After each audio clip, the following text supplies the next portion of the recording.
Al Jamia Media, the Holy Quran shows people the right way. Assalamu alaikum wa rahmatullahi wa barakatuhu. Inna ad-deena 'inda Allahil Islam. আমার আল্লাহর কাছে একমাত্র কেবলমাত্র শুধুমাত্র মনোনীত দিন হলো কি? আরো জোরে, আরো জোরে, আরো জোরে। আমাদের রবকে, আমাদের নেতাকে, ভালো করে বলেন, আমাদের নেতাকে মুহাম্মদ সাল্লাল্লাহু। আমাদের দল কি? ধাক্কা খেলেন কেন? একটু চিন্তা করলেন কেন? বলুন সবাই, আমাদের দলের নাম কি? ইসলাম। আমাদের রবকে, আমার নেতাকে, আমাদের দলের নাম কি? এই তিনটি জায়গায় যেই ভাগ বসতে আসবে, এই তিনটি জায়গার মধ্যে যেই এখানে মাথা মারতে আসবে, সোজা তার গলা চেপে ধরবো আমরা। এই জায়গায় কেউ হস্তক্ষেপ করার সাহস যেন না পায়। আজকে যদি আমরা এই তিনটা বিষয়কে যদি ক্লিয়ার রাখতাম, কোন জালিম জুলুমের সাহস পেত না। সম্মানিত ভাইয়েরা, এই জাতির স্বভাব হলো চুপ থাকা। এই জাতি কথা বলে না। আমার সংক্ষিপ্ত জীবনের একটা আমি অবজার্ভ করে দেখেছি,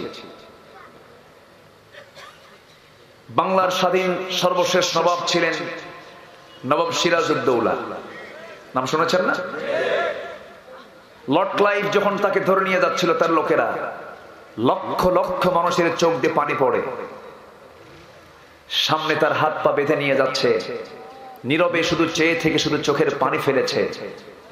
সেদিন যদি প্রতিটি নাগরিক তাদের হাতে শুধু একটা করে ঢিল নিয়ে ঢিল ছুটত, 180 বছরের এই বন্দি দশায় আমাদের থাকা লাগতো না। লক্ষ লক্ষ জনতার সামনে থেকে সংখ্যালঘু কিছু দুষ্কৃতী আত্মস্বীকৃত গুন্ডারা সামনে থেকে মাইক টান দিয়ে ফেলে মঞ্চের উপরে এসে সামনে ছোটগুলো কি কথা বলেছে না চুপ থেকেছে? আমরা চুপ থাকি। যদি কথা বলতাম, কোন মুনাফিক সামনে বুক উঁচু করে কথা বলার সাহস পেত না। বাড়িওয়ালা একজন, চোর 10 জন, সাহস বেশি কার? বলে 10 চোর চুরি করতে এসেছে, বাড়িওয়ালা যদি একটা হুঙ্কার ছাড়ে, 10 দিক থেকে 10 চোর দৌড়। এই জন্য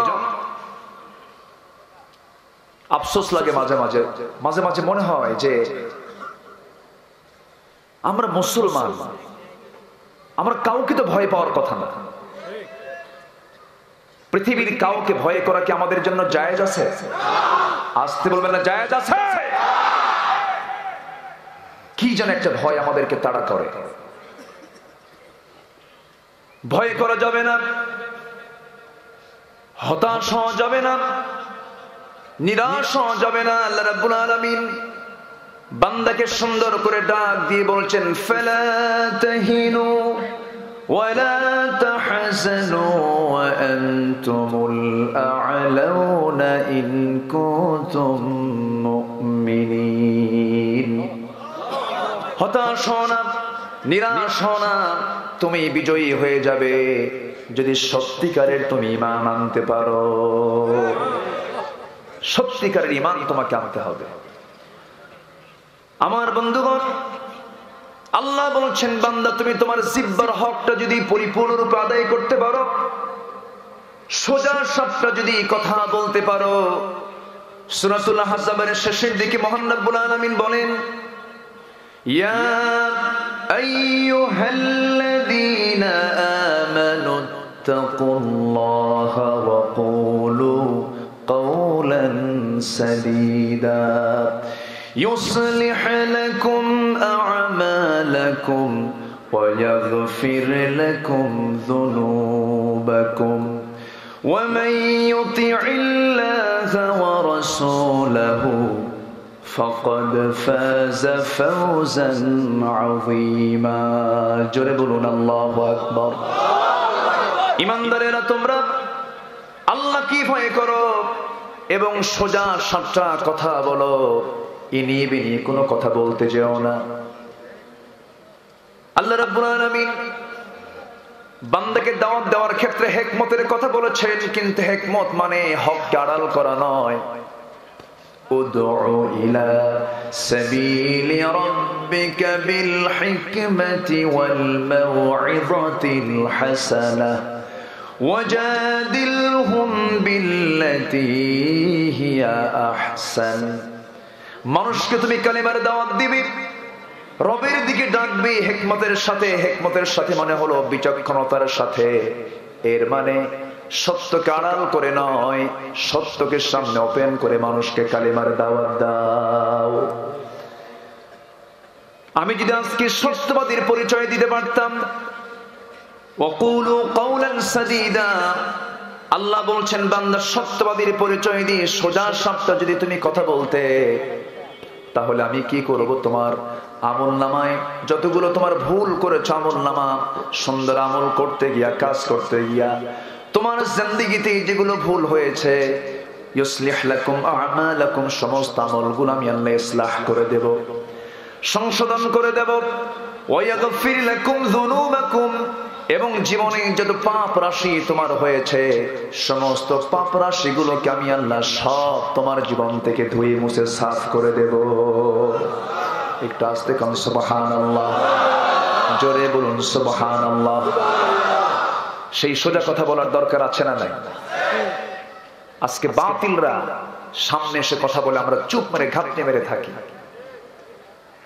2014 সালে কোন একটি মাহফিলে আমাকে লক্ষ্য করে গুলিও করা হয়েছে মঞ্চ আগুন ধরে দেওয়া হয়েছে কেন কি জন্য মাহফিল তারাই বন্ধ করতে চায় যারা যাত্রা সিনেমা নাটককে রাখতে চায় ঠিক কি না মুসলমান সাবধান থাকতে হবে একটা বিষয় জেনে রাখবেন ওয়াজ মাহফিল যদি কখনো আল্লাহ না করুক বন্ধ করে দেয় ভাববেন সেদিন থেকে বাংলাদেশে প্রত্যেকটি মোড়ে মোড়ে যাত্রা নাটক সিনেমা চালু হবে এটা মাথায় রাখবেন কষ্ট পাচ্ছেন আপনারা ভিতরে জমে থাকা কিছু কষ্ট আছে সম্মানিত বন্ধুগণ সম্মানিত ভাইয়েরা আমরা কি করেছি এমন ৭১ দেশ স্বাধীন হয়েছে 2021 সাল 50 বছরে ক্ষমতার চেয়ারে তো কোনো আলেম ওলামা ছিল না আপনি আলেমদের কেউ বলে হাত ভাঙ্গো কেউ বলে ঘাড় মটকায় দাও কেউ বলে আবার কি খেলা হবে আবার কেউ বলে আলেম হইছো পিটন খাইয়া আমি ঘরে বসে আলিম হইছে আলিফ বাত আছে জিমহা খা আবার আরেকজন কয় তোমরা কি বড় বুজুর্গ হয়েছো আমি 22 বছর যাবত একটা না 70 রাকাত তাহাজ্জুদ পড়ি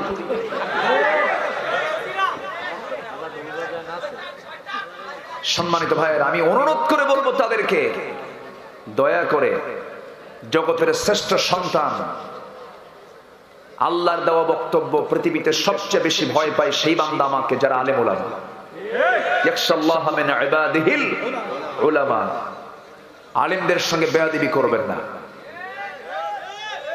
এটা আমি আপনাদেরকে অনুরোধ করে বলছি যারা ভুল বুঝে এই সমস্ত আচরণগুলো করছেন কিন্তু যারা করছেন ভুল তাদের মুরব্বীদের দ্বারা আমরা এরকম আচরণ পাই না যেরকম স্বরাষ্ট্রমন্ত্রী এই পর্যন্ত তার মুখ থেকে আলেমদের বিরুদ্ধে একটা বেয়াদবি কোনো কথা বের হয়েছে আমি শুনি নাই ঠিক কিনা আতিপাতি নেতার আস্ফালন বেড়ে গেছে ঠিক কিনা আতিপাতি কষ্ট পাচ্ছেন নাকি আপনারা এখন বলবেন কাকে কে ঠিক করে দেবে লোক তো নাই নার্সিং তো হবে কোরআন দিয়ে কোরআন তো পড়তেই পারে না লাকুম দীনুকুম ওয়ালিয়া দিন, বুখারী শরীফের 40 পারা। কথা বোঝেন না? সম্মানিত ভাইয়েরা, আম বাগানে একটা ছেলে আম চুরি করার জন্য গাছে উঠছে। বাগানের মালিক দেখা মাত্রই ভিতরে এসে বলছে ছেলেকে, এই ছেলে তোমার সাহস তো কম না, আমার বাগানে তুমি আম পাড়ার জন্য গাছে উঠে বসে আছো, তুমি কার ছেলে গো? থামো, তোমার বাবার কাছে আমি বিচার দেবো। ছেলেটা মুসকে মুসকে হাসে। বাগানের মালিক বলে, তুমি তো বেয়াদব কম না, তুমি ভয়ে ভীত না হয়ে তুমি আরো মুসকি মুসকে হাসো, তোমার বাবার নাম কি বলো? তোমার বাবাকে বিচার দেবো। আরো হাসে। কে বাবাকে আপনি দেখতে চান? বাবার নাম জানতে চান? জানার দরকার নাই তো। আমার বাবাকে, আমার বাবা আমার মাথার উপরে গাছের ডালে সালা নিয়ে বসে আছে। কি কথা কি বোঝা যায়? কাকে বলবেন আপনি?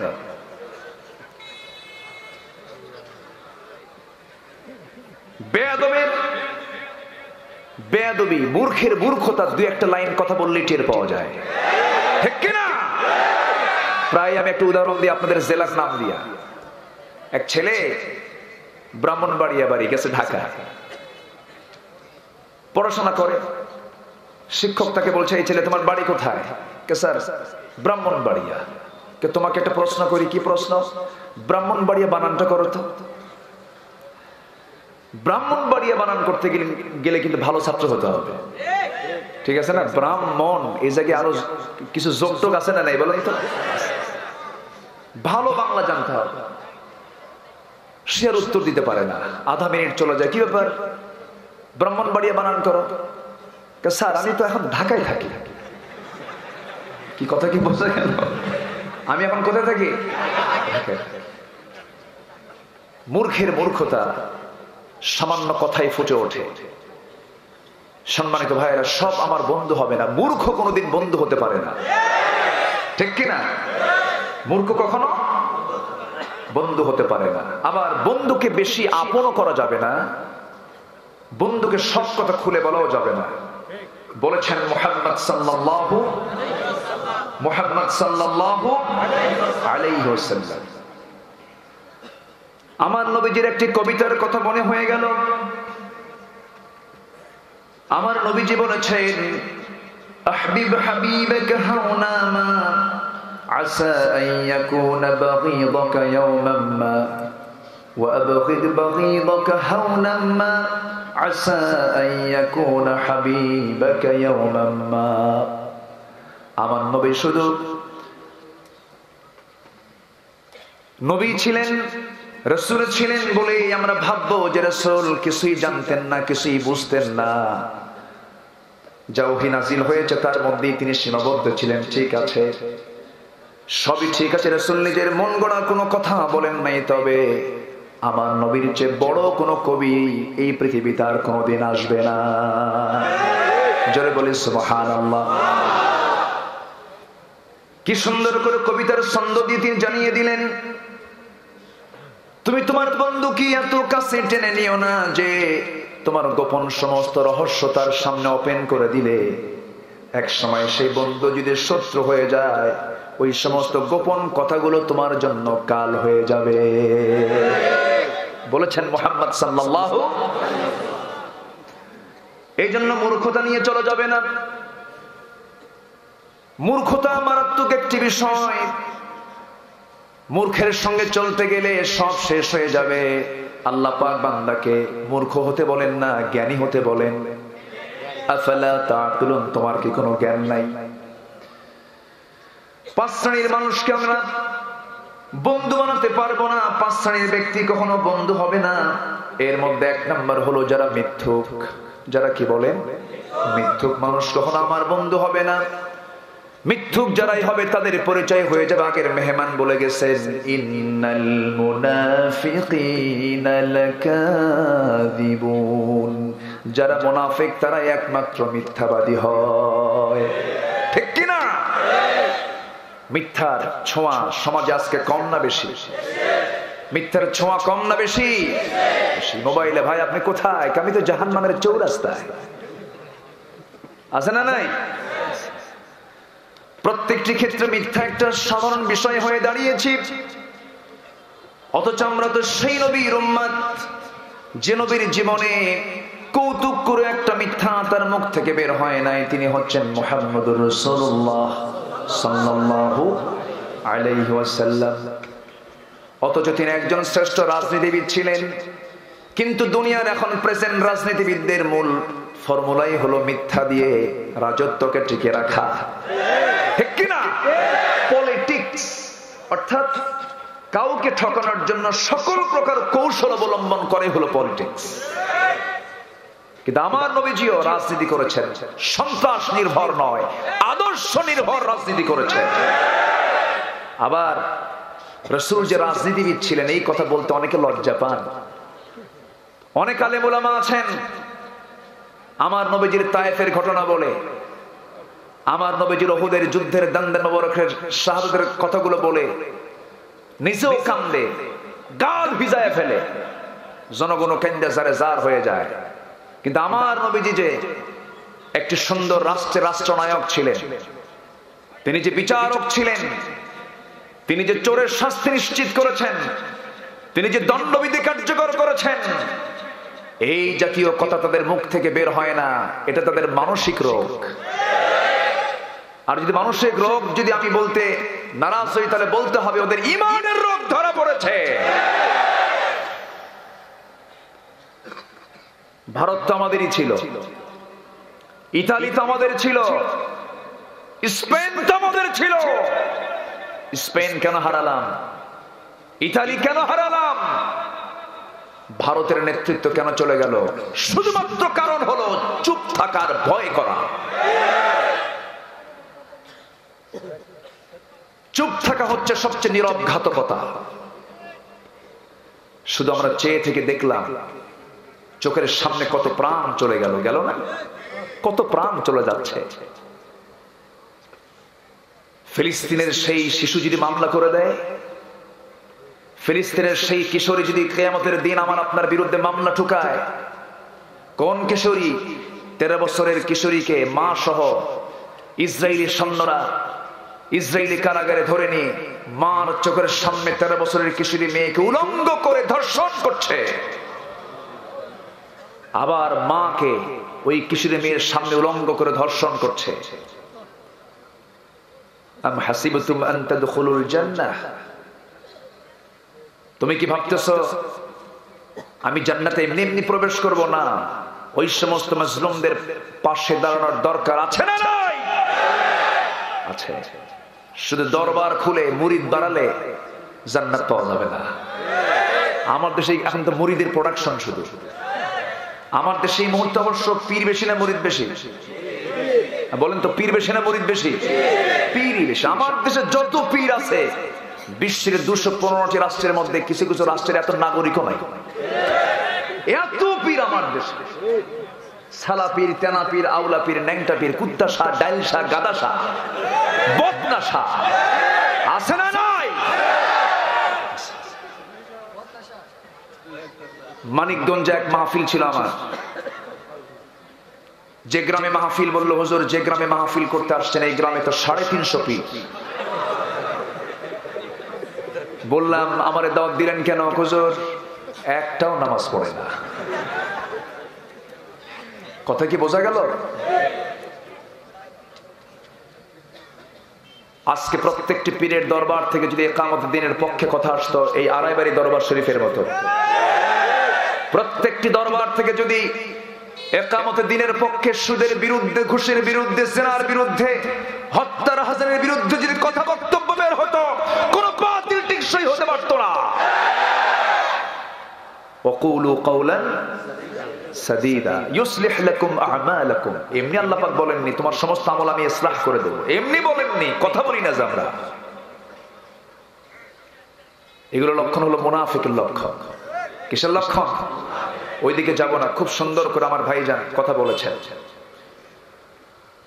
5 শ্রেণীকে বন্ধু বানানো যাবে না। কয়টা বলেছি? কয়জনের কথা বলেছি? আরো আছে কয়জন? 4 জন। এদিকে আল্লাহ বলছেন বন্ধু বানাও 3 জনকে। কয়জনকে? শুনে যাব না? জোরে বলি ইনশাআল্লাহ। সবার আগে পরামর্শ নেব কার? রাতে শুধু ঘন ঘন পেশাব করে, কিসের লক্ষণ? কিসের লক্ষণ? 60 বছর পার হলে বুকের নিচে শুধু, স্তনের নিচে শুধু ব্যথা করে, কিসের প্রবলেম? হার্টের প্রবলেম। ডাক্তারের শরণাপন্ন হয়েছে, ডাক্তার বলছে খবরদার, চিনি খাওয়া হারাম। চিনি খাওয়া আসলে কি হারাম? চিনি খাওয়া হবে না, চিনি নিষিদ্ধ। যদি চিনি খান, 14 বার পেশাব করছেন আগে, এখন 28 বার করবেন, চিনি খাবেন। হার্টের ব্লক ধরা পড়েছে,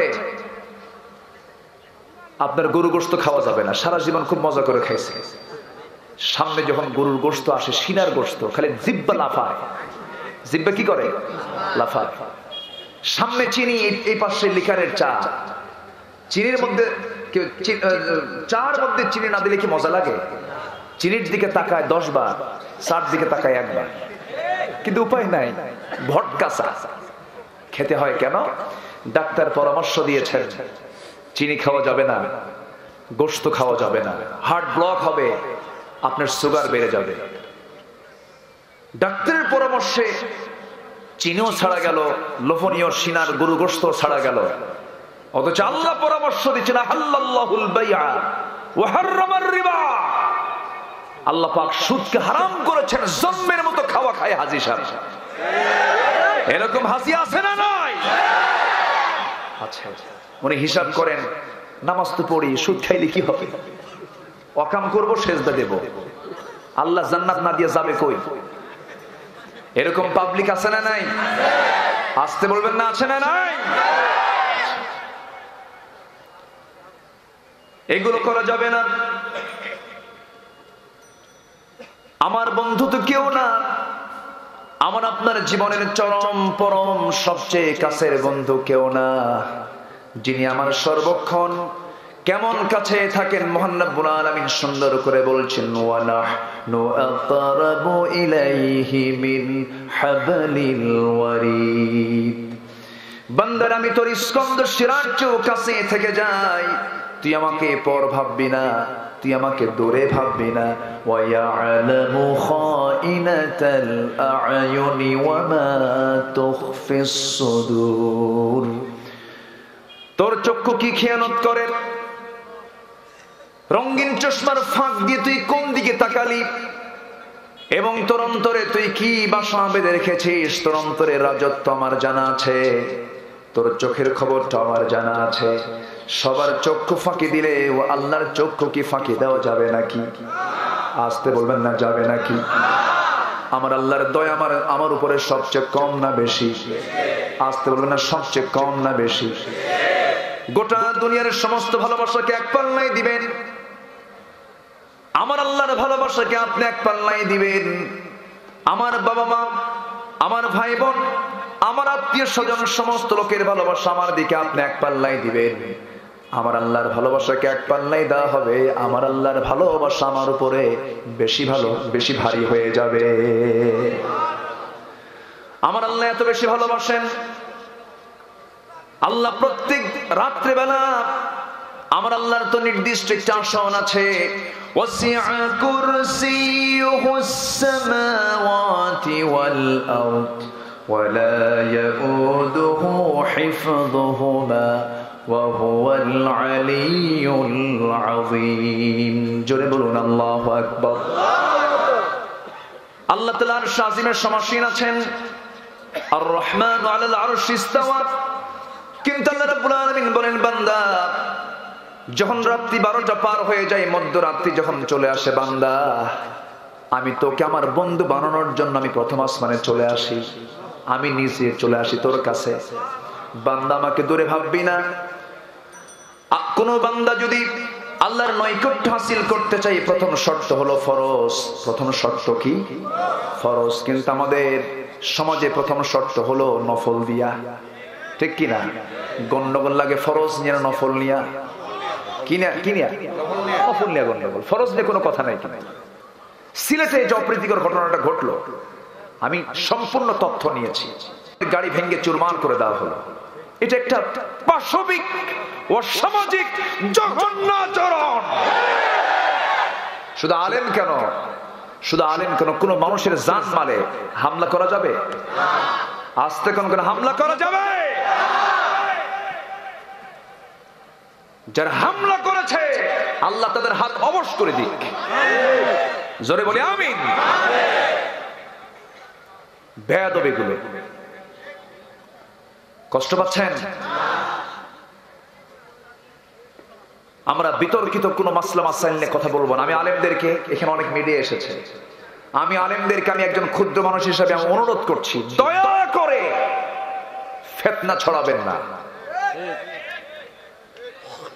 ঈদের নামাজের তাকবীর 6 তাকবীর না 12 তাকবীর, এগুলো নিয়ে গন্ডগোল করবেন না, গন্ডগোল করবেন না, ফিতনা ছড়াবেন না। 6 তাকবীরের নামাজও আছে, 12 তাকবীরের নামাজও আছে, আছে না নাই? আপনি 6 তাকবীর কি বেদাত বলবেন কেন? আপনি একটাকে বেদাত বলে, হারাম বলে কেসাল লাগাবেন কেন?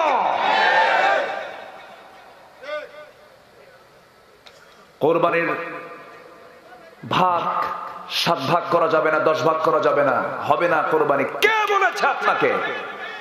এগুলো নিয়ে কথা বলেন কেন? এরপরে কথা আছে না, এগুলো কথা আছে না, একটু বলা দরকার না? এরপরে নামাজে নিয়ত বাঁধবো নাভিতে না বুকে, এটা নিয়ে ওয়াজ হয় 1.5 ঘন্টা, আছে না নাই? নাভিতে বাঁধবো না বুকে বাঁধবো? একজন কয় নাভিতে বাঁধা হারাম, বুকে বাঁধা জায়েজ।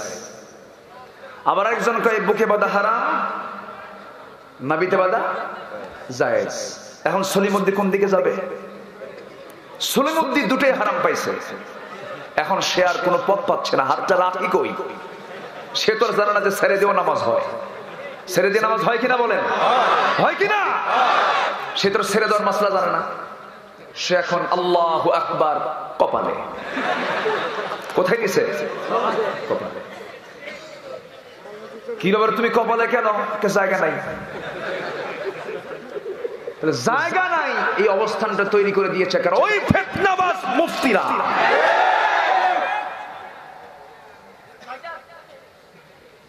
এগুলো করবেন না। ফরজ বিষয় নেই। মিম্মা ফতারাতুহু আলাইহি ইয়াতাকাররাবু ইলাইয়া বিন-নওয়াফিল হাত্তা উহিব্বাহু। প্রথমে ফরজ দিয়ে আল্লাহর নৈকট্য হাসিল করে এরপর নফলে যাও। ফরজই নাই, টুপি আগে দরকার না লুঙ্গি আগে দরকার? বলেন টুপি আগে না লুঙ্গি আগে? লুঙ্গি আগে। সলিমুদ্দি বিশাল বড় মধ্য মাঠের মাঝখানে ধান লাগাতে গেছে। ধান লাগাতে গিয়ে জোহরের ওয়াক্ত চলে আসছে। বেচারি আবার 5 ওয়াক্ত নামাজও পড়ে, কিন্তু প্রত্যেক ওয়াক্তে সে সুন্নত একটা আমল পাগড়ি দিয়ে নামাজ পড়ে। তো ভাবলো পাগড়ি ছাড়া তো নামাজ পড়া যাবে না, কিন্তু সেদিন পাগড়ি নিয়ে যায় না, শুধু পরনে লুঙ্গিটা আছে।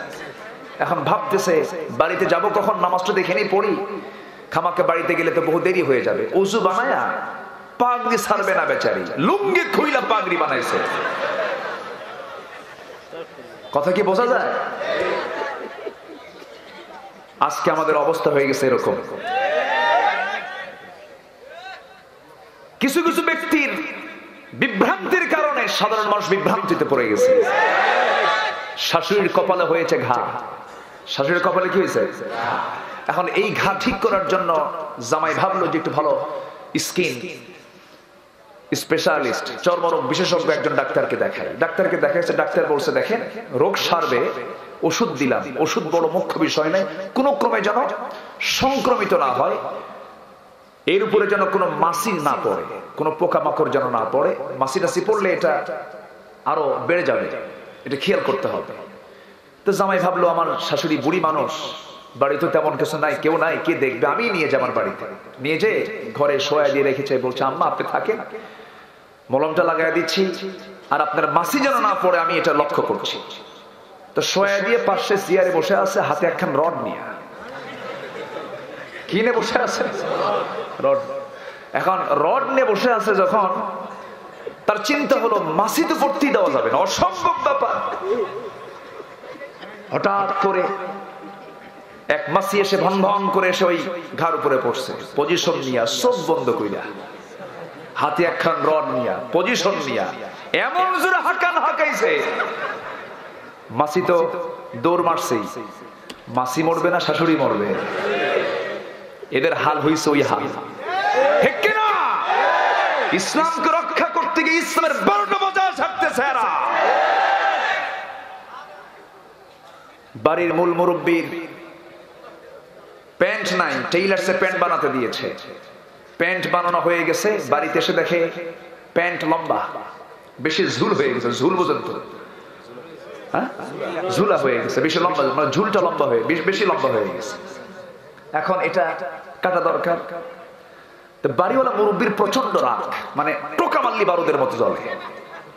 তো বলতেছে তার বউকে ডাক দিয়ে, জোরে সরে ডাক দিয়ে বলতেছে যে, বউ শোনো, এই যে আমার প্যান্ট তো লম্বা হয়ে গেছে, একটু খাটো করতে হবে, কেসি দিয়ে কেটে 1 ইঞ্চি খাটো করে রেখে দিও, আমি কিন্তু আগামীকালকে প্যান্ট পরে একটা গুরুত্বপূর্ণ কাজে যাব। এই কথা শুধু বউয়ের কানে যায় নাই, মেয়ের কানে গেছে, ছেলে বউয়ের কানে গেছে। এখন বউ কেচি দিয়ে 1 ইঞ্চি কেটে সেলাই দিয়ে রাখছে। এটা আবার চিন্তা করলো ছেলে বউ, আমার আব্বার যে রাগ, আম্মা এই কাজটা করলো কিনা। মা কিন্তু আগে করে ফেলছে, ও আবার আরেকবার নিছে প্যান্ট, আবার কাটছে 1 ইঞ্চি, কাটতে হবে 1 ইঞ্চি। ছেলে বউ নিল আরো 1 ইঞ্চি হলো, তাহলে কয় ইঞ্চি হলো? 2 ইঞ্চি কাটছে। বাড়িতে মেয়ে আছে, মেয়ে ভাবতেছে আমার আব্বার যে মেজাজ, কাজটা আমি করি, আম্মা মনে হয় করে নাই, কেসি আরো 1 ইঞ্চি কাটছে, তাহলে কয় ইঞ্চি হলো? 3 ইঞ্চি। মুরব্বী চলে আসছে, প্যান্ট পরে দেখে হাফ প্যান্টও না, ফুল প্যান্ট, কোয়ার্টার প্যান্ট হয়ে বসে আছে। কি কথা, কি বোঝা গেল? আমরা ইসলাম নিয়ে ঘাটাঘাটি করতে করতে ইসলামের আমার 12টা বাজায় ছাড়তেছি, ঠিক কিনা? এই জন্য সকল দ্বন্দ্ব ভেদাভেদ ভুলে আন আকিমুদ্দীন ওয়া লা তাতাফাররাকু ফীহি, এই আয়াতের অনুকূলে এসে আলেমদেরকে আমি উদাত্ত আহ্বান জানাবো, সব ফরজের বড় ফরজ আল্লাহর জমিনে দিন কায়েমের সংগ্রামে মিলিত হয়ে যাও, সব ভূত ছেড়ে যাবে। কার কথা? আসতে বলবেন না, কার কথা? আমার কথায় মনে বিরক্ত হচ্ছেন? আলোচনা চালাবো, সমস্যা নাই তো? জোরে বলি ইনশাআল্লাহ। কই মরা, সব তো তাজা।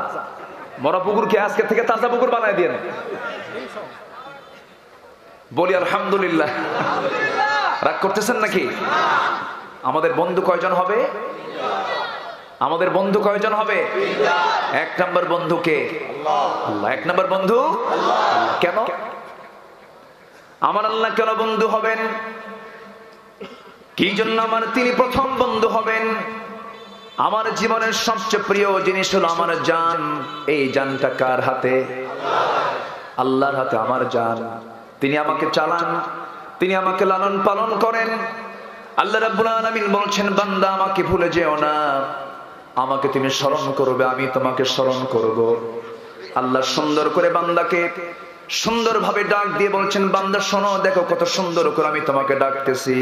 খুব পরিচিত আয়াত, আমার সঙ্গে ঠোঁট মিলিয়ে মিলিয়ে বলুন, ইয়া আইয়ুহাল ইনসানু মা গাররাকা বিরাব্বিকাল কারীম الذي خلقك فسواك فعدلك في أي صورة ما شاء ركبك كلا بل تكذبون بالدين وإن عليكم لحافظين جربون الله أكبر হে ইনসান, হে মানব মণ্ডলী, তুমি আমাকে কেমনে আমার থেকে তুমি গাফেল হয়ে যাও, অথচ আমি তোমাকে কত সুন্দর করে বানিয়ে দিয়েছি। টানা টানা চোখ দিয়েছি, সুন্দর 2টি কান দিয়েছি, সুন্দর তোমার জিহ্বা দিয়েছি, সুন্দর 2টি ঠোঁট দিয়েছি। বান্দা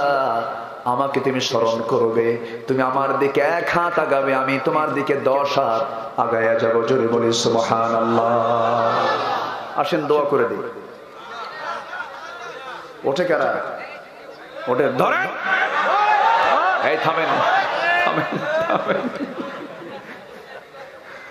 কেন বললাম জানেন? এটা এই ধরনের মধ্যে মহব্বত আছে। কথা বোঝেন নাই? একটু বসেন, একটু বসেন। আমাকে উঠায় দিচ্ছেন দেরি করে, যদি চলে যান তাহলে আমি তো বেকায়দায় পড়ে যাবো। একটু বসুন। খুব যদি সমস্যায় হয়, খুবই চাপ, নিম্ন চাপ, খুব বেকায়দা হলে তাহলে একটু নখটা উঁচু করে যেতে পারে। তবে দয়া করে কেউ ঊর্ধ্ব চাপে যাবেন না। ঊর্ধ্ব চাপ হলো বিড়ি খাওয়া চাপ। বিড়ি খাওয়া চাপ আছে না নাই? খুব টান পারে, আছে না? সুন্দর মুখের দাড়ি। হজে গেছি আমি, দেখেছি হারাম শরীফ থেকে বের হয়ে কোন সিপার মধ্যে এরকম করে টানতেছে বিড়ি। তো বললাম, হাজি সাহেব এরকম করে কি টানেন? বাবা মাথা ঘুরতেছে আমার। আছে না নাই বলেন তো? আছে না নাই? ওই জায়গায় গিয়েও টানে। খুবই নেশা, আছে না নাই বলেন তো? বুড়ো হয়ে গেছেন, বিড়িটা না খেয়ে আপনি পান খান। পান খেতে কোনো আপত্তি নেই, তবে পান খেতে গেলেও আপনাকে একটু কম পরিমাণ খেতে হবে। 2টা 3টা 4টা 5টা আপনি খেলেন। কিছু কিছু লোক এত খাওয়া খায়, বেতন 10,000, পান খায় 8,000। আছে না নাই? পান খাবেন ভালো কথা, পানের সাথে আবার হাকিমপুরি রহমতুল্লাহ আলাইহি কেন? হাকিমপুরি মাদ্দাজিল্লাহুল আলী কেন? কি কথা কি বুঝতেছেন?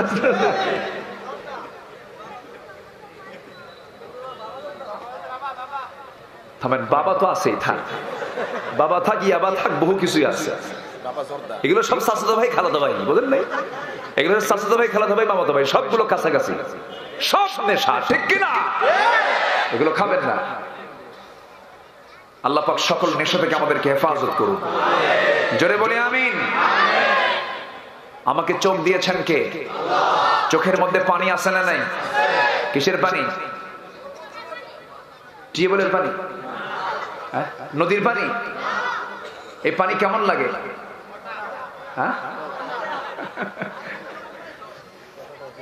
এই পানি কেমনে বের হয়? কেমনে বের হয়? ভালোবাসা দিবসে বের হয়। বের হয় না?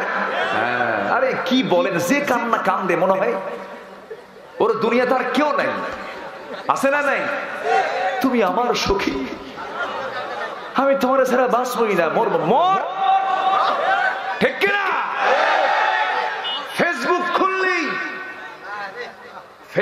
খুললেই ভালোবাসা, আর টেলিভিশন খুললেই মাতৃভাষা। এখন এই মাসকে আমি বলি ফেব্রুয়ারি, আসলে তুমি কার? মাতৃভাষা না ভালোবাসা? অথচ একটা বার চিন্তা করো না যে মাসটা রজব মাস। আল্লাহুম্মা বারিক লানা ফি রজব ওয়া শাবান ওয়া বাল্লিগনা রমাদান। রজব যখন আসতো আমার রাসূল কোমরে গামছা বেঁধে, কোমর বেঁধে ইবাদতে নেমে যেতেন। এত নামাজ তিনি পড়েছেন রজব মাসে, কোন নফল ইবাদত তিনি বাদ দিতেন না। আর এই মাসে লাগছে হলো কি? মাতৃভাষা আর ভালোবাসা। কষ্ট পাচ্ছেন আপনারা? কথা বলবো। এগুলো কথা কি বলার দরকার আছে? চোখের পানি ফেলে ফেলে কান্দে, মর্জিনা ছাড়া বাঁচবই না। জুলেখা, তোমার ছাড়া আমি বাঁচবই না, মরে যাবো। কিচ্ছু না। আপনার দাম্পত্যময় জীবনের 6 বছরের সুন্দরী স্ত্রী রেখে আপনি হঠাৎ করে চলে গেলেন। 6 বছর সংসার হয়েছে, আপনিও কম বয়সে হঠাৎ করে রোড অ্যাক্সিডেন্টে মারা গেলেন। ও যুবকরা, একটু কান লাগান। আপনি আজকে মরে গেলেন, সুন্দরী নারী, সুন্দরী বউ রেখে চলে গেলেন। সুন্দরী নারীটা যখন শুনতে পেয়েছে আপনার স্বামী দুনিয়া থেকে বিদায় নিয়েছেন, গড়াগড়ি দিয়ে কানল, সেন্সলেস হয়ে গেল, গলা ভেঙে গেল। 2-3 দিন খাওয়া নাই, ঘুম নাই, বিশাল টেনশনে, স্বামী ছাড়া বাঁচবো না, মরে যাব। 3 দিন, 4 দিন, 5 দিন, 6 দিন, 7 দিন, দিন দিন শোকটা বাড়বে না, শোকটা কমে যাবে। মাসখানেক চলে যাবে, হাসি চলে আসবে। 2 মাস চলে যাবে, আরেকটু হাসি চলে আসবে। 3 মাস চলে যাবে, মোটামুটি ভুলে যাবে। 4 মাসের মাথায় বাপ মা সবাই মিলে বলবে, মা বয়স তো তোমার ঠিকই আছে, যৌবনটাও আছে, আমরা বুড়া বুড়ি হয়ে যাব, মরে যাব, একটা বিয়েতে বন্দোবস্ত করা দরকার। বলবে মা আমার জীবনে বিয়ের কোনো দরকার নাই, শুধু মুখে মুখে কবে। এক পর্যায়ে যখন বিয়ে হয়ে যাবে, বিয়ে হয়ে যাওয়ার পর নতুন স্বামীর সংসারে যাবে, স্বামীর সঙ্গে মহব্বত হবে, এর পরের দিন আব্বা আম্মার সামনে মুস্কি হাসি মেরে বলবে মা খুব ভালো করেছো, এই যে স্বামীটা পাইছে আগের স্বামীর চাইতে এই স্বামীটা আরো ভালো। এটাই বাস্তবতা, এটাই জীবন।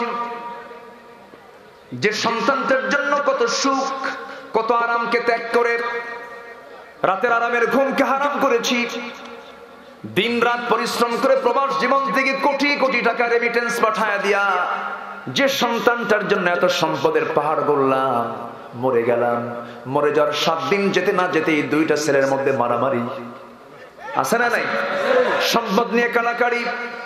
অতএব এই দুনিয়ার কোনো কিছু আমার আপন হতে পারে না, সবচেয়ে বড় একমাত্র কেবলমাত্র আমার আপনজন, তিনি কে? আসতে বলবেন না, তিনি কে? আমার আল্লাহ তাআলা। আল্লাহ আমার আপন। আল্লাহ আমাকে কখনো ফেলে যাবেন না, আল্লাহ আমাকে কখনো ছেড়ে যাবেন না।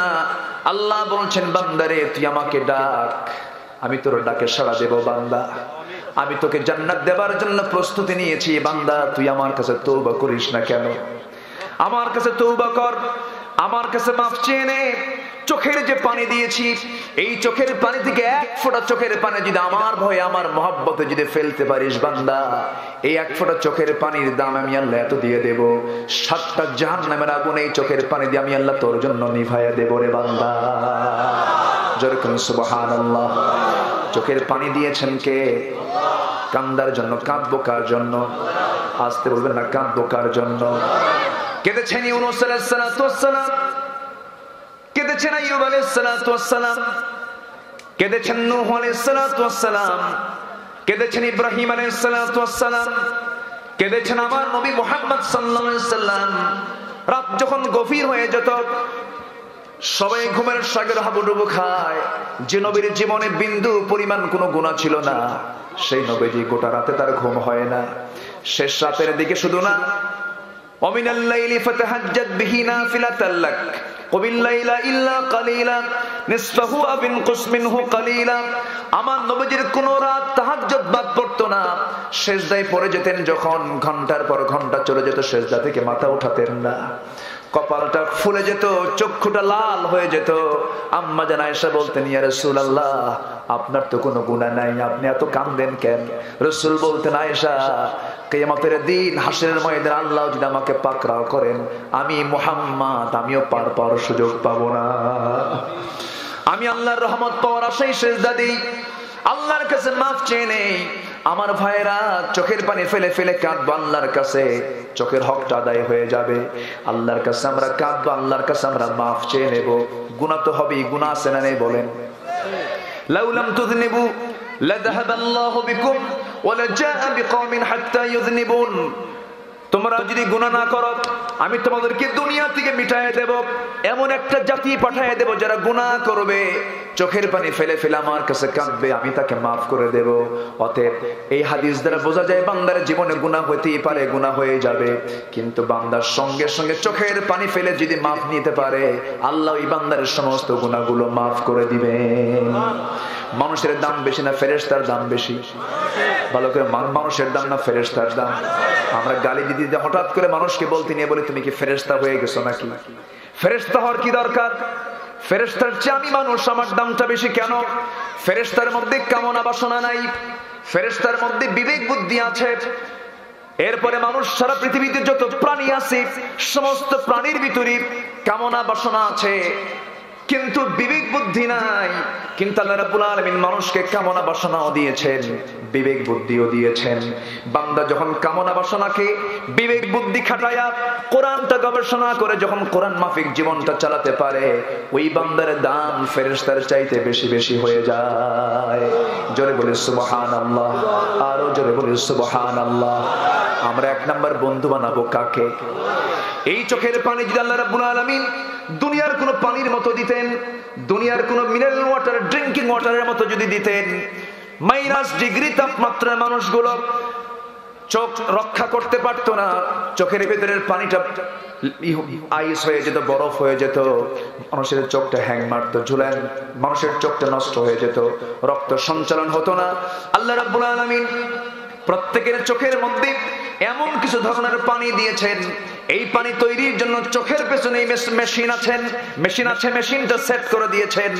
ওই মেশিনের কাজ হলো এই পানিটা প্রসেস করার জন্য কিছু পানি, কিছু তেল, কিছু শ্লেষ্মা, ইলেকট্রোলাইটের জটিল মিশ্রণে আল্লাহ রাব্বুল আলামিন এমন পানি বের করে দিয়েছেন চোখের মধ্যে। বান্দা জমিনে চলতে গিয়ে ধুলা যখন ঢুকবে, ভাইরাস যখন আক্রমণ করবে, এই পানি যখন বের করে দেব, সমস্ত জটিলতা থেকে আমি তোর চোখটা আমি আমৃত্যু হেফাজত রেখে দেব। একটু আস্তে কোন সুবহানাল্লাহ। এই তো গেল চোখের ফাংশন। এই সমস্ত ব্যাখ্যা দিতে গেলে ঘন্টার পর ঘন্টা লেগে যাবে।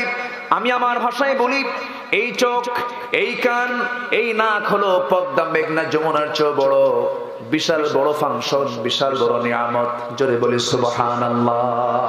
আমার বন্ধুকে আসতে বলবেন, আমার বন্ধুকে, আল্লাহ আমার বন্ধু। আমাকে খাওয়ান কে? আমাকে পড়ান কে? আকাশে সূর্য কে দিয়েছেন? আকাশের চাঁদটা কে দিয়েছেন?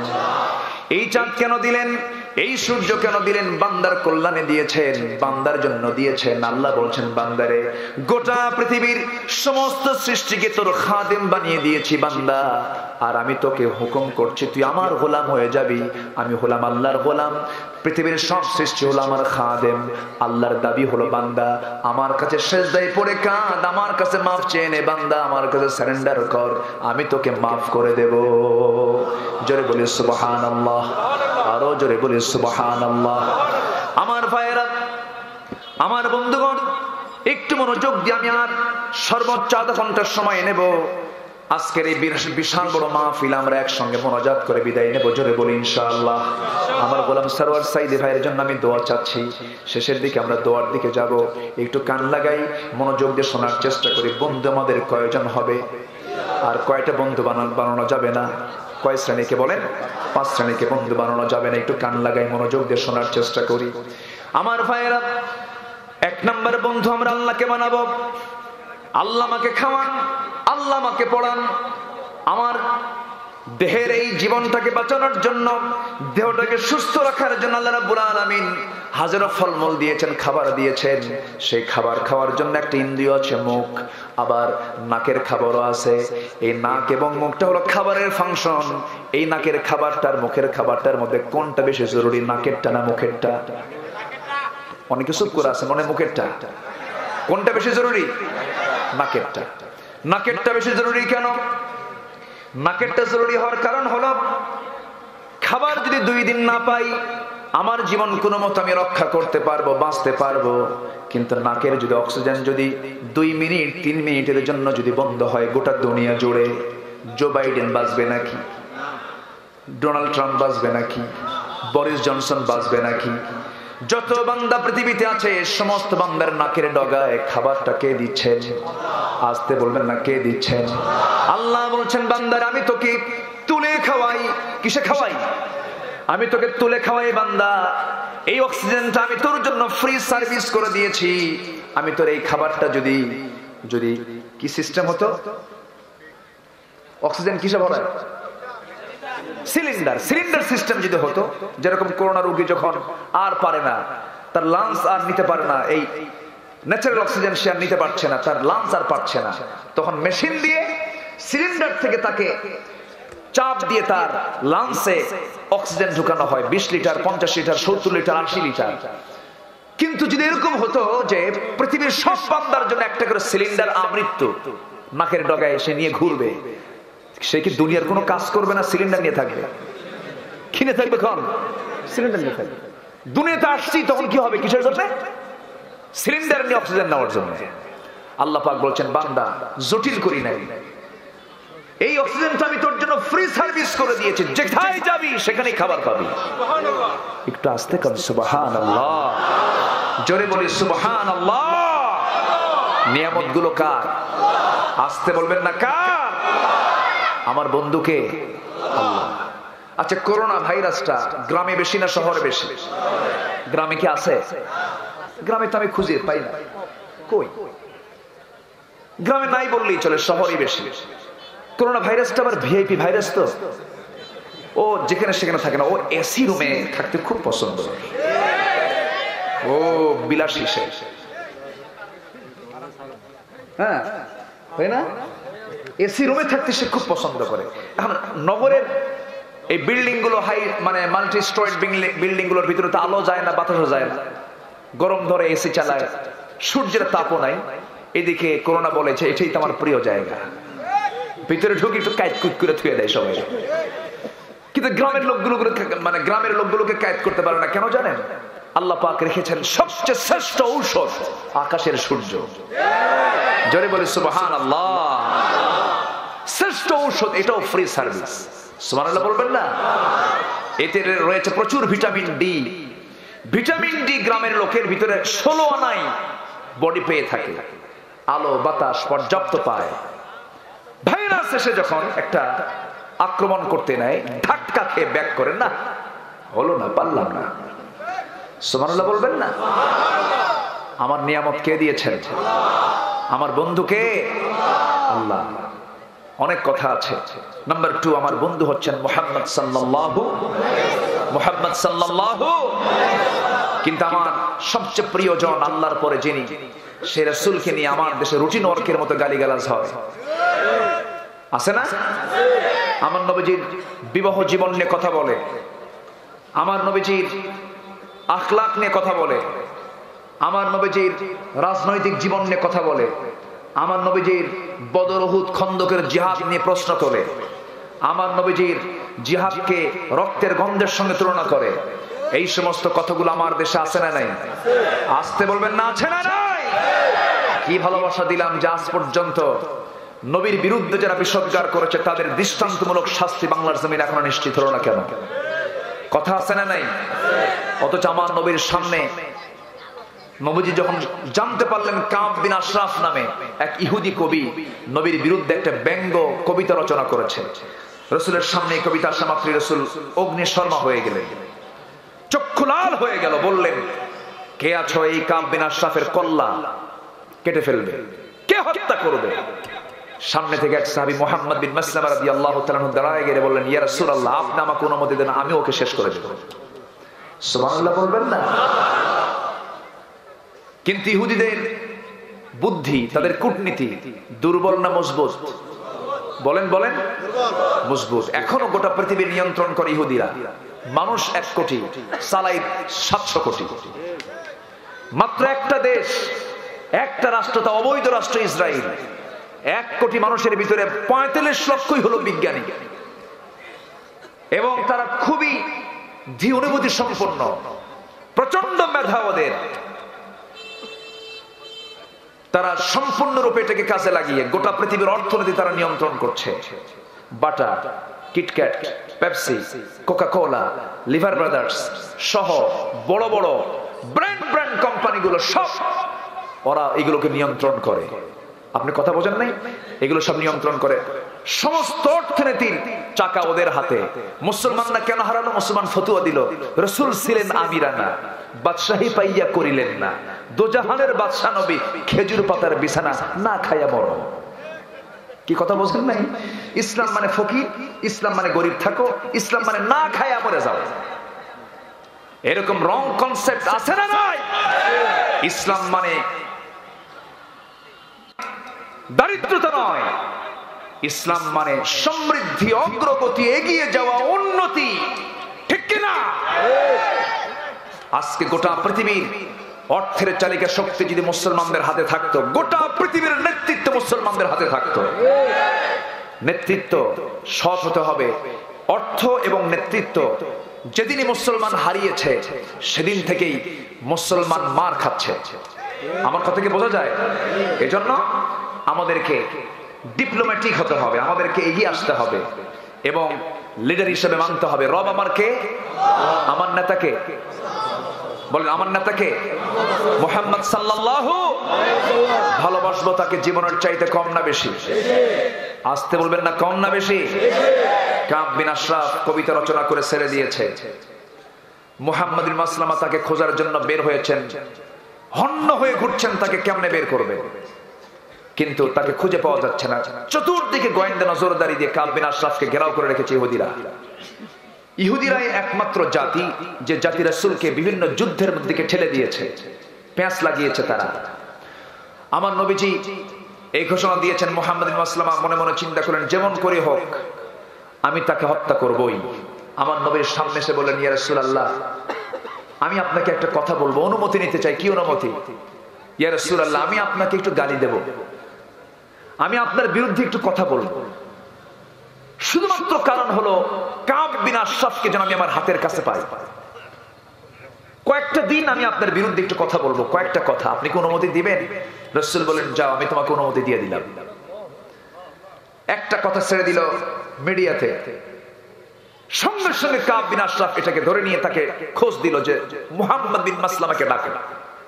চট করে চলে গেলেন তিনি, কাব বিন আশরাফের সামনে বসে গেলেন।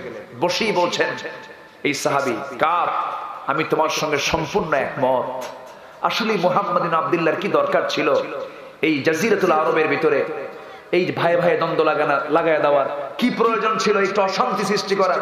বাপদাদার ধর্ম নিয়ে ভালোই ছিলাম, এরকম করে কিছু গাল গপ্প, নবীর বিরুদ্ধে কিছু কিছু কথা ওর সামনে উপস্থাপন করলে কাব বিন আশরাফ তাকে জড়ায় ধরলো। মুহাম্মদ বিন মাসলামা মনে মনে বললেন, ভালো করে জড়ায় ধর, খাইয়া ফেলার মতো। আল্লাহু আকবার বলবেন না? আরো জোরে আল্লাহু আকবার। সাহাবীরা কি কূটনীতিক ছিলেন, আর আমরা কি করছি? কাব বিন আশরাফ মুহাম্মদ বিন মাসলামা ছাড়া কিছুই বোঝে না। সকালেও ডাকে, দুপুরেও ডাকে, সন্ধ্যাও ডাকে। কয়েকদিন খুব বৈঠক হলো, খুব কাছের মানুষ হয়ে গেছেন মুহাম্মদ বিন মাসলামা রাদিয়াল্লাহু তাআলা আনহু। সর্বশেষ দিন, যেদিন লাস্ট গেম হবে, লাস্ট ফাইনাল যেদিন, প্ল্যান যখন পরিপূর্ণ হয়ে গেছে, মুহাম্মদ বিন মাসলামা বললেন, আমার দ্বীনি ভাইরা, আমার মুসলমান ভাইরা, সাহাবী ভাইরা, চলো আজকে রওনা দেব। আজকে আমরা যে কোনো মূল্যে হোক কাব বিন আশরাফকে দুনিয়া থেকে বিদায় করে দেব। কিভাবে? আমি সবার আগে যাব তার বাড়িতে, তাকে নিচতলা থেকে ডাক দেবে, সে দোতলা থেকে নামবে। সুন্দর করে নামতে আমি তার ভূয়সী প্রশংসা করি, আমি তার দেহটা আলিঙ্গন করে বুকের মধ্যে নিয়ে আমি তার মাথার চুলের ঘ্রাণ নেব। চুলের ঘ্রাণ নিয়ে যদি আমি চান্স পাই, চুলটা শক্ত করে ধরি, এক আছাড়ে জমিনে ফেলে দেব। উপর্যুপরি তোমরা তাকে আক্রমণ করে দুনিয়া থেকে বিদায় করে দেবে। কারণ রাসূলকে গালি দেওয়ার পর ওই নরাধমের পৃথিবীতে বেঁচে থাকার কোনো অধিকার থাকতে পারে না। কাব বিন আশরাফ বউ নিয়ে অন্দরমহলে বসে আছে। মুহাম্মদ বিন মাসলামা রাদিয়াল্লাহু তাআলা তিনি দরবারের নিচতলায় এসে ডাকতেছেন, কাব বিন আশরাফ। ডাক দেওয়ার সঙ্গে সঙ্গেই কাব বিন আশরাফ বউ থুইয়া ছুটে আসতেছে। বউ বলে, কাব, আমার স্বামী, আপনি যাচ্ছেন কোথায়? আমার প্রিয় বন্ধু মুহাম্মদ বিন মাসলামা এসেছে। কেন আপনি যাবেন না? আমি আপনার গতিবিধি ইদানিং কেমন যেন লক্ষ্য করছি, আমার মনে হয় এই ডাকের মধ্যে রক্তের গন্ধ পাওয়া যাচ্ছে। বউ কিন্তু ঠিকই টের পেয়েছে। কাব বিন আশরাফ বলছে, অবশ্যই তুমি যে চিন্তা করছো সম্পূর্ণ রং চিন্তা, আমার কূটনীতি কম না, আমি বুঝি মুহাম্মদ বিন মাসলামা আমার সঙ্গে এমন আচরণ করবে না। এই কথা বলার পরই সে যখন রওনা দিয়েছে, ওইদিকে বউ প্রিপারেশন নিচ্ছে, না আমার স্বামীকে মনে হয় আজকে মেরেই ফেলবে। সুযোগ দিলেন না আল্লাহ রাসূলের সাহাবী। নিচে আসা মাত্রই আলিঙ্গন করে ভূয়সী প্রশংসা করে তার চুলের ঘ্রাণ নিয়ে প্রশংসা করতেই চুলের মুঠি শক্ত করে ধরে জমিনে ফেলে দিয়ে উপর্যুপরি হামলা করে তাকে দুনিয়া থেকে বিদায় করে নবীর সামনে বুক উঁচু করে দাঁড়িয়ে বলেন, ইয়া রাসূলুল্লাহ, আপনার দায়িত্ব আমার উপর অর্পণ করার দায়িত্ব আজকে অক্ষরে অক্ষরে পালন করেছি। জোরে বলি আল্লাহু আকবার। এই হলো সাহাবীদের মহব্বত, ভালোবাসা। খুবাইবকে যখন মক্কার কুরাইশ মদিনা থেকে ধরে নিয়ে যখন মক্কায় নিয়ে এসে যখন জেলখানায় ভরালো, বলা হলো, খুবাইব ইসলাম ছাড়বে না? খুবাইব বললেন, দুনিয়ার সব ছাড়বো, আল্লাহ এবং রাসূলকে ছাড়বো না। যেরকম সুবহানাল্লাহ। খুবাইব, দেখি তোমার কি রকম মহব্বত, খাওয়া বন্ধ। মুস্কে হাসি মেরে বললেন, যদি আল্লাহ পাক মারিয়ামকে যদি দুনিয়াতে বসে জান্নাতের খাবার খাওয়ান, আল্লাহ আমাকেও বসে বসে খাওয়াবে। যেরকম সুবহানাল্লাহ। কি আত্মবিশ্বাস তার মধ্যে ছিল, কি কনফিডেন্স ছিল আল্লাহর প্রতি। খাওয়া বন্ধ 2 মাস, কয় মাস? মানুষ কি বাঁচার কথা? খুবাইব রাদিয়াল্লাহু তাআলা আনহু তার প্রিয়জন আল্লাহকে ডাকি, আল্লাহর কালাম তেলাওয়াত করেন। শেষ রাতের দিকে তিনি যখন আল্লাহর কালাম তেলাওয়াত করতে থাকেন, সেই সময় কে যেন জান্নাতের আঙ্গুরের ছোলা তার সামনে ঝুলায় রাখে। একটা করে আঙ্গুর খান, আল্লাহর কালাম তেলাওয়াত করেন। 2-2.5 মাস চলে গেল। খোবাবের চেহারা সুন্দর হয়ে গেল, সুঠাম হয়ে গেলেন। নুরানি নূর, নূর আলা নূর, সুন্দর নুরানি চেহারা যখন ফুটে উঠলো, সবাই মনে মনে চিন্তা করলো, বুঝতে পেরেছি আমরা খোবাবকে যদি আর কিছুদিন যদি বেঁচে রাখি, সব দলে দলে ইসলাম কবুল করে নেবে। কারণ খাওয়া ছাড়া মানুষ কেমনে বাঁচে? অবশ্যই খোবাবের খাবার আল্লাহ তাআলা পাঠায় দিতেছে।